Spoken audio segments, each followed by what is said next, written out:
colorless mage. No abilities, no power, no future, or at least that's what everyone thought. But after getting wiped out by a literal god inside a dungeon, this guy comes back 7 years into the past with one stolen skill and a very specific plan. And trust me, the people who wrote him off are about to seriously regret that. 10 years ago, everything changed. People looked up at the sky above Tokyo and froze, because floating there, impossibly, was an inverted castle. Just hanging in the air like reality had decided the rules no longer applied.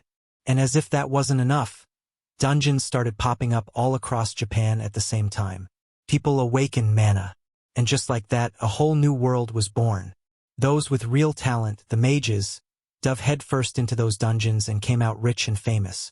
The way you measure a mage's potential is through the color of their mana. Most people only ever develop one color. But every once in a while, someone rare comes along carrying two. And one of those rare ones is Kurosaki Kai, blue and red, also known as the Purple King, sitting comfortably at level 89. One of the strongest mages alive. Right now, Kai is mid-fight with a demonic creature, and the second he senses the thing isn't gonna run, he grins.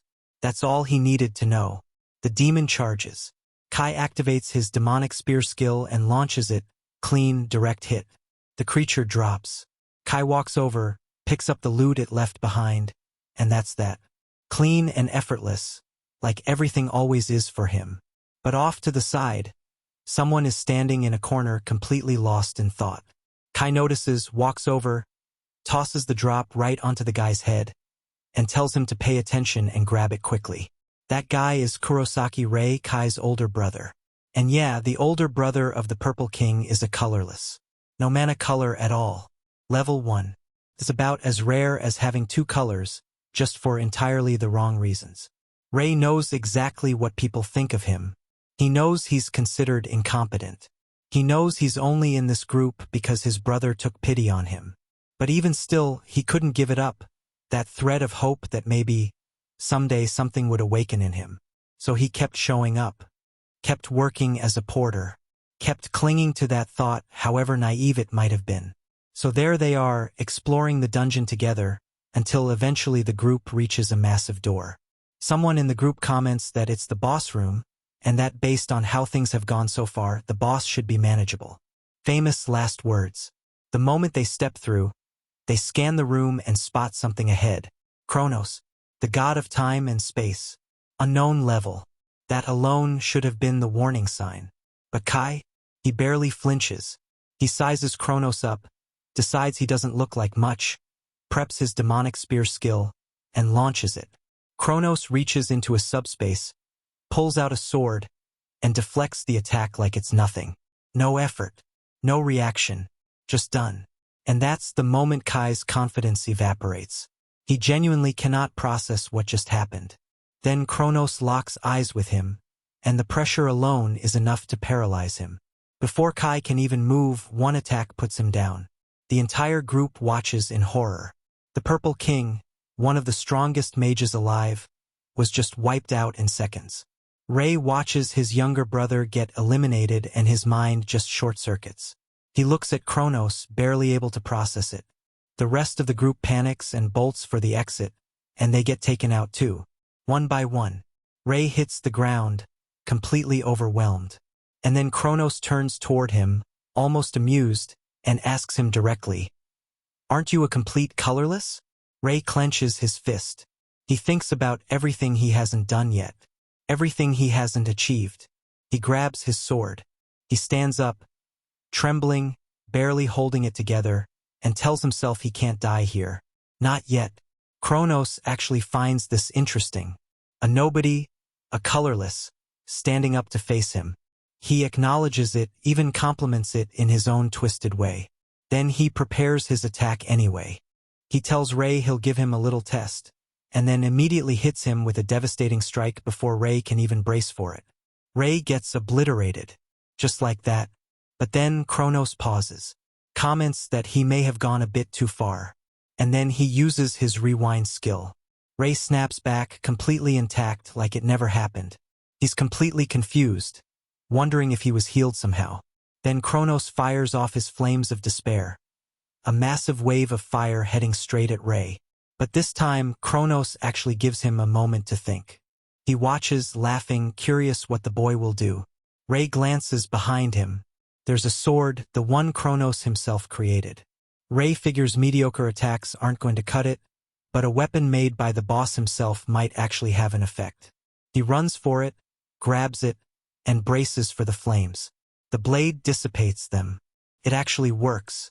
So Ray charges straight at Kronos, burning, his body being eaten by the residual heat with every step, and drives the sword deep into Kronos' chest.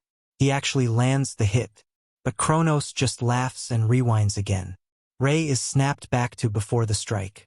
Wounds healed, progress erased. Kronos calls it fine entertainment.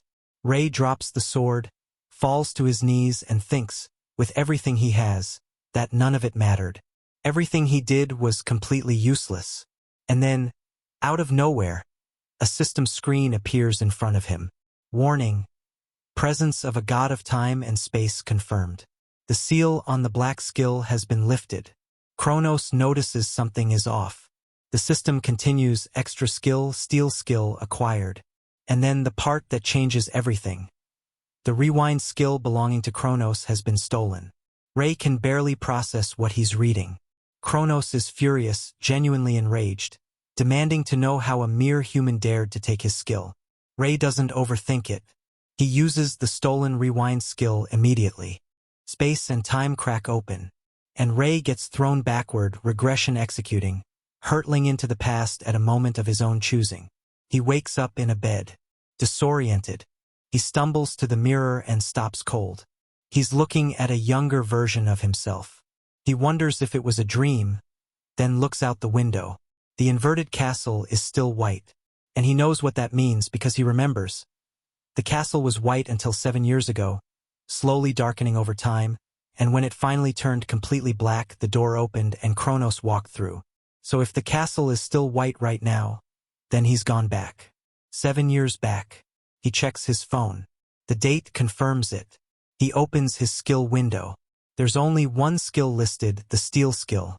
The rewind is gone, used up. But he still has steel. And he knows that for 10 years in his original timeline, he never gained a single skill. Not one. This changes everything. Then a message arrives. He looks at it and feels that familiar knot in his stomach because today is the day of the mage exam. He makes his way to the Mage Association headquarters at Tokyo Station, the national agency that oversees dungeon mages, and steps inside. The place looks brand new. 7 years of wear and tear, gone. Makes sense. But before he can settle into the moment, 2 guys walk up on him. Oh, and Goto, his brother's lackeys. Goto throws an arm around him like they're old friends. Asks if he's here to take the exam again. Oh doesn't bother being subtle. Just flat out says a colorless will always be a nobody, no matter how many times he tries. And they're not wrong about the history. Ray has taken this exam before, multiple times. He knew it was probably pointless, but he couldn't stop himself. This time, though, something is different. He pulls Goto's arm off him, tells them to leave him alone, and walks away. They're visibly thrown off. Not used to that. Elsewhere in the building, Rank B Mage and Exam Inspector Hina Ray is going over papers when she spots Ray and can't hide her reaction. She takes a breath and tells him plainly. One day, even in just an exam, he might actually get himself killed. Ray just laughs and tells her this time is different. When they reach the exam site, she offers to walk him through the details again. He keeps his eyes on the portal entrance and tells her no. Then he steps through.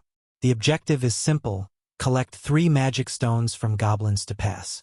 Simple enough. But Ray already knows this place. He's been here before. And this time, he's not the same person who walked in last time. Now, for someone who's already awakened an ability, clearing a level 1 dungeon exam is supposed to be straightforward.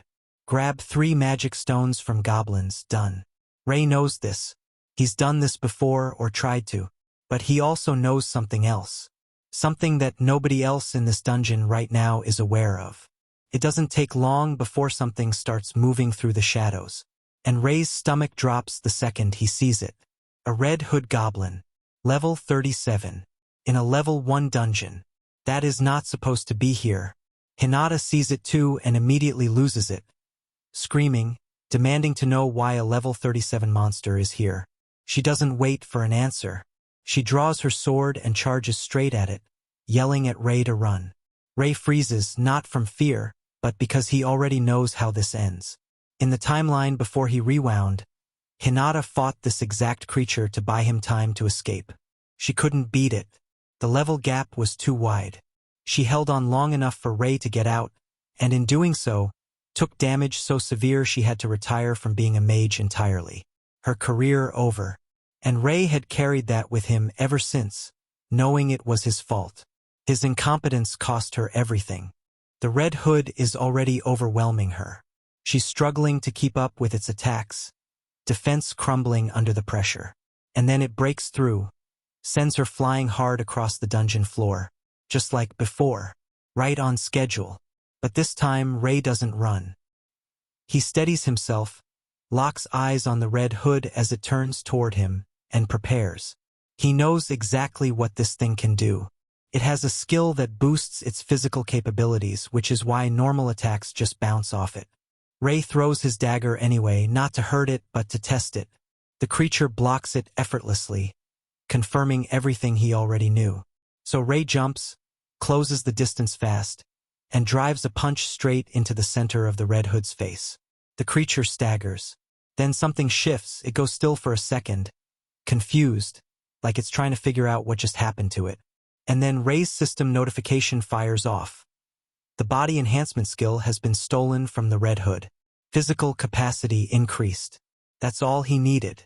He looks at the creature, now stripped of the very thing that made it dangerous, and hits it again.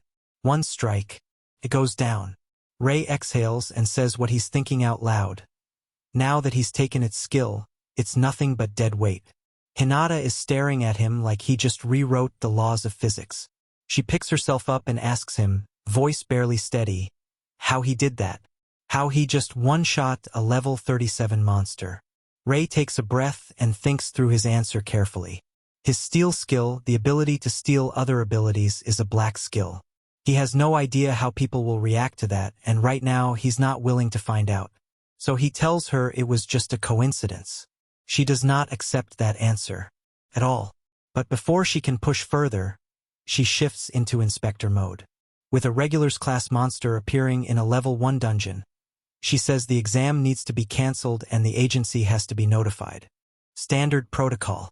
Rei, however, has already spotted something on the ground. He crouches down and picks up the drop the Red Hood left behind, and then, completely unbothered, points out that he still needs 2 more mana stones.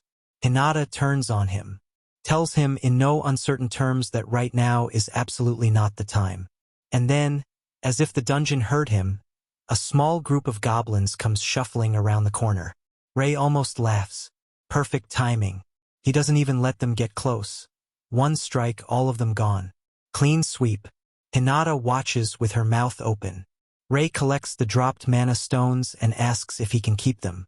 She doesn't even know what to say anymore.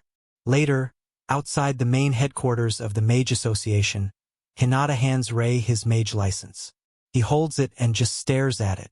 10 years. 10 years of showing up, failing, being told he was nothing, working as a porter with no abilities, and refusing to quit. And now he's holding the one thing he spent all of that time chasing. Took a long time, but it's real. Then Hinata walks him through the mana stone exchange details. Mana stones drop from monsters and are a valuable, clean energy source, no carbon emissions, which means the association pays good money for them. Rei looks at the breakdown for defeating a rank a monster and his eyes go wide. He shouts, wants to know if he's actually receiving 3 million. Hinata confirms it, calm as ever. After all, he did defeat a Red Hood. Rei is genuinely stunned. He had no idea mages made this kind of money. Hinata just laughs and tells him she has a feeling he'll be seeing even bigger numbers soon. Rei lets that sink in for a second, and then remembers something he needs to take care of. He makes his way to a reserved area near a portal, a solo dungeon entrance. He raises his hand at the reservation point and confirms it's his. He thinks about how, until today, this was completely out of reach for him. Solo dungeons. something he couldn't even dream about before. He also thinks about Hinata, remembers her lying in a hospital bed after the Red Hood fight in the old timeline, and looks at her now completely fine. That one detail alone makes everything feel worth it. He can change things. He already has. But before he can step through the portal, something grabs him. A mana hand skill latching onto him out of nowhere and yanking him back. He already knows who it is before he even turns around. Goku and Oink, his brother's lackeys, demanding to know what a colorless thinks he's doing trying to enter a solo dungeon, and whether he understands that's against the rules. Ray tells them he passed the mage exam. He has permission. Goku tells him to stop talking nonsense. And Oink grabs Ray by the head, furious, demanding he prove he has any abilities worth showing. Ray thinks fast. He knows Oink's ability, the mana hand, compresses mana into a physical grip. His stolen body enhancement alone won't break it. But there's another way. He plants his foot, coils his body, and headbutts Oink directly in the nose. Hard. System notification. Mana hand ability stolen. Enemy's mana hand deactivated. The grip vanishes. Both of them stand there completely baffled, trying to process what just happened. Ray doesn't give them time to figure it out. He activates the stolen mana hand and wraps it around Oink with full force. Oink breaks into a cold sweat and asks, barely believing his own words, if Ray actually awakened abilities. Goku sees his opening and charges. Tells Ray not to get too excited. He's already winding up a fireball. Ray activates body enhancement and just disperses it. Completely neutralizes the attack like it was nothing. Goku cannot believe it. Ray closes the gap and puts Goku into the wall. Done. Oink watches from the side, stunned, and wonders out loud if Ray might actually be a two-colored mage. That would explain the body enhancement and the mana hand. Ray catches his breath, shakes his head, and says no. Then the system chimes in again, Goku's fireball ability stolen. Ray channels it into his hand, lets it burn there, and looks directly at both of them. He tells them they forgot to count one more. Goku goes pale. 3 abilities. He's never even heard of that. Ray launches the fireball, not to hit them, just to make the point land, and they both dive out of the way. Then Ray asks, very calmly, if they want to keep going. They look at each other, and then they run, stumbling over themselves, begging for forgiveness on the way out. Ray exhales slowly, but even as they disappear around the corner, he knows the real problem is just getting started. If Kai finds out about this, that his older brother, the colorless nobody, suddenly has abilities, he will come. Kai is already at level 50 in this timeline. He's one of the strongest mages of the era, and he has never seen Ray as anything other than a burden. But Kai isn't the only thing coming. Ray knows it. There's a dungeon that will be unlocking soon, and when it does, everything escalates. He stands at the entrance to the solo dungeon and makes his decision. He needs to level up. Fast. By any means necessary. He steps through the portal. Inside, he reminds himself how this all works. Leveling up unlocks new skills and increases mana capacity, but what really matters is how much mana you can actually control. That's the real ceiling.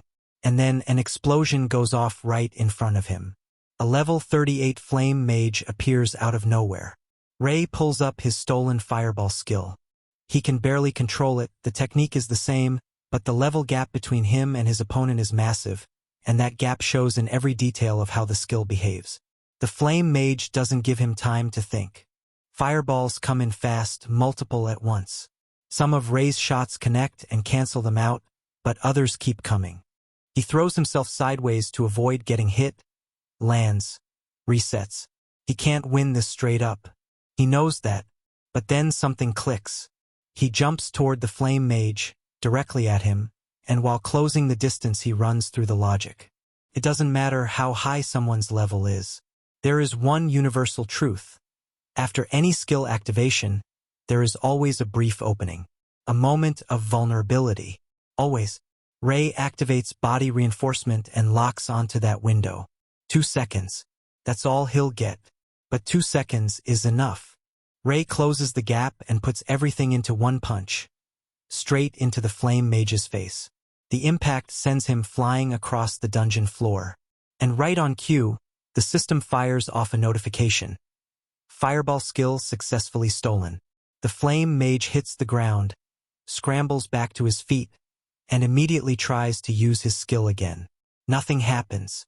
He just stands there, confused, reaching for something that isn't there anymore. Ray already knows why. The moment a skill gets stolen, the original owner loses access to it for a short window. It's not permanent, but it doesn't need to be. That brief moment of confusion is more than enough. Ray doesn't let him recover. He unleashes the fireball skill and the flame mage disappears into a wave of fire. Done. Ray glances at his system. For level-ups in one fight, he takes a moment to process that. Taking down monsters above your level gives significantly more experience than fighting at your own. The gap works both ways. His steel skill turns that dynamic completely on its head. He reaches level 12 and looks down the corridor ahead of him, already thinking about the next target. Level 30. That's the goal for now. So he gets to work. Fight after fight, monster after monster, level after level. He keeps moving, keeps stealing, keeps climbing. But eventually the pace starts to slow down, and he pauses to check his progress. Level 27. He's come a long way fast, but the grind is getting steeper. That's just how leveling works. The higher you get, the harder each step becomes. And if he wants to push past 30, he's going to need stronger opponents. He pushes deeper into the dungeon until he reaches the bottom. The boss room entrance is right in front of him. He looks at the door and thinks, yeah, this is exactly what he needs. He steps inside. Level 45 Skeleton Demon. And it brought company, a group of level 30 imps circling alongside it. Ray sizes everything up quickly. Every single target in this room is above his level. But if he can steal their abilities, he has a shot. He doesn't overthink it. He charges straight at the boss, jumps, winds up with body reinforcement behind the punch, and the skeleton demon doesn't even flinch. A mana barrier absorbs the hit completely. Ray pulls back fast, landing on his feet, recalibrating. Right. The barrier. He already knew this was going to be the problem. Getting close to the boss means going through that barrier first, and his steel ability requires direct contact. So fighting the boss head-on right now is off the table. Then the skeleton demon lets out a screech and covers the distance between them almost instantly, forcing Ray to dodge at the last second. Fast. Way faster than it looks. He files that away. The imps are moving in now too, so Ray pivots and goes after them instead. He punches one, steals Ice Stake, fires a fireball into another, spots a third closing in and launches the Ice Stake directly through it. Clean elimination. He lands, catches his breath, and watches as the skeleton demon summons a fresh wave of imps to replace the ones he just cleared. Ray almost smiles. If the boss is going to keep summoning infinite cannon fodder, then Ray has an infinite source of experience points standing right in front of him. He charges at another imp, takes it out, and levels up to 28. This could not be going better. Then a new notification pops up. His mana mastery has hit the required threshold, and a new skill has been unlocked. Synthesis. The skeleton demon seems to sense something shift in the room. Starts screaming, movements getting more erratic. Ray doesn't waste the opening. He pulls up both the Ice Stake and the fireball, activates synthesis, and feels the two techniques merge into something new. Fire Spear. He jumps toward the boss and launches it full force. The skeleton demon raises its mana barrier. The two forces slam into each other, and for a moment it holds. But the barrier starts cracking under the pressure. And then it shatters. Ray lands the follow-up immediately. Body enhancement, full power, fist straight into the skeleton demon's face. While it's dazed and the barrier is down, he drives the fire spear in again. The boss burns, drops a mana stone, and collapses. System notification. Multiple level-ups. Ray is now level 33. He sits down on the dungeon floor for a second and just breathes. He genuinely wasn't sure he was going to pull that off. The synthesis skill is exactly what it sounds like. A technique that fuses two separate skills into something stronger, and it becomes accessible around level 30. He got there just in time. He picks up the boss drop and lets himself feel relieved for a moment. And then another notification pops up. Skill slots acquired through stealing have increased. He now has 5 available slots. He stands up, a little lighter than before. Things just got a lot more interesting. When he walks out of the dungeon and back to the agency entrance, he hands the mana stone to Hinata. She stares at it, then at him, then back at the stone. And then she completely loses it, shouting, wanting to know if he seriously took down the skeleton demon alone. And when he tells her he's at level 33, she goes even further off the rails. One day, he went from nothing to level 33 in a single day. Ray laughs awkwardly and says he thinks it was mostly luck. Hinata gives him a look that says she is not buying that at all. She points out that clearing level 30 in a single day goes a little beyond what luck can explain. Then she adds that at his current level, he qualifies for rank B mage without any delay. And then Kai walks in. He stops when he sees Ray, looks him over. Then, in that same tone he's always used, casual, condescending, like the answer is already obvious, he asks if his brother is really being considered for rank B, because he doesn't see how a little dog could pull that off. Ray doesn't say anything, just lets it sit there. Kai tells Hinata directly that Ray can't use a single skill. He's a colorless, so he wants to know if she's seriously telling him his brother is rank B material. Hinata doesn't back down. She tells him plainly, Ray defeated a Red Hood and the skeleton demon alone. Kai doesn't like that answer at all. His expression shifts, and he looks at Ray with something darker behind his eyes. He asks very quietly if that's really true, and then he throws a punch. The explosion at the agency entrance sends everyone nearby scrambling in a panic. But Kai's fist doesn't land. Ray's mana barrier catches it. Ray looks at his brother through the contact point and tells him, calm as anything, to be more careful. Hinata immediately steps in, yelling at Kai to stop causing trouble in the building. Kai pulls back, reassessing. He tells Ray it seems real, he actually awakened his skills. Ray confirms it, and Kai's response is exactly what you'd expect. Just because he has a skill doesn't mean he should be getting any ideas. Then he channels his power and makes it clear he's going to see for himself just how capable his brother really is. Hinata looks alarmed. She asks if Kai is seriously planning to start a fight right here. Kai says if Ray legitimately earned rank B on his own, then it's not a problem. He looks at his brother directly and asks if his skills are real or not. Ray knows refusing won't make this go away. It'll just delay it. He takes a breath, steadies himself, and tells Kai he understands. They move to the arena inside the association. Ray thinks through the numbers as they take their positions. Kai is level 50. At that level, his combo capacity, the number of skills he can chain, sits around 5.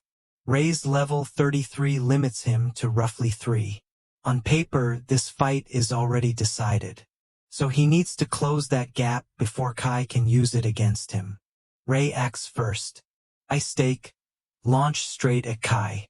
Kai doesn't hesitate, fireballs out immediately. The two skills collide in the middle of the arena and detonate. The dust spreads across the floor. And then Kai sees his brother coming straight through it. Body enhancement active, closing the distance fast. Kai clocks the yellow color of the enhancement and remarks that Ray must be a 2-color wielder. He watches, calculating. Ray figures Kai has burned through 4 skills already. 1 left in the tank. He activates synthesis, fuses ice and fire into the fire spear, and charges. Kai watches the fire spear take shape and says it out loud. Blue and red combined. He muses that Ray might actually be a 3-color mage. And then he smiles. That particular smile that has never meant anything good. He fires a basic fireball and it slams Ray straight into the ground. Ray hits hard and lies there for a second, genuinely stunned. His synthesized 2-skill fire spear just lost to a basic attack. He doesn't understand. How? Kai looks down at him without much expression. He acknowledges that he can see why Ray was feeling confident. 3-color skills are nothing to dismiss. But then he says it plainly. They are not even close to the same level. He starts charging again, fireball building in his hand, and he tells Ray to start dancing.